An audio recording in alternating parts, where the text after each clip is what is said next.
Chapter 11. Who Stole the Tarts? The King and Queen of Hearts were seated on their throne when they arrived, with a great crowd assembled about them. All sorts of little birds and beasts, as well as the whole pack of cards. The knave was standing before them, in chains, with a soldier on each side to guard him. And near the king was the white rabbit, with a trumpet in one hand and a scroll of parchment in the other. In the very middle of the court was a table, with a large dish of tarts upon it. They looked so good that it made Alice quite hungry to look at them.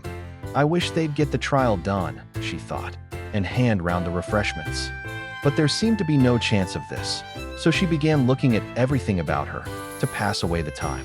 Alice had never been in a court of justice before, but she had read about them in books, and she was quite pleased to find that she knew the name of nearly everything there. "That's the judge," she said to herself, because of his great wig. The judge, by the way, was the king, and as he wore his crown over the wig. Look at the frontispiece if you want to see how he did it. He did not look at all comfortable, and it was certainly not becoming.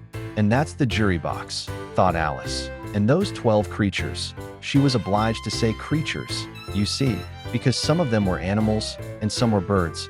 I suppose they are the jurors. She said this last word 2 or 3 times over to herself, being rather proud of it, for she thought, and rightly too, that very few little girls of her age knew the meaning of it at all.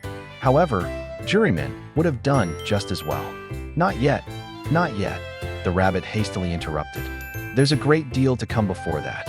Call the first witness, said the king, and the white rabbit blew 3 blasts on the trumpet and called out, First witness. The first witness was the hatter. He came in with a teacup in one hand and a piece of bread and butter in the other.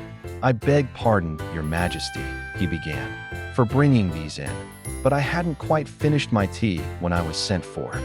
You ought to have finished, said the king. When did you begin? The hatter looked at the March hare, who had followed him into the court, arm in arm with the dormouse.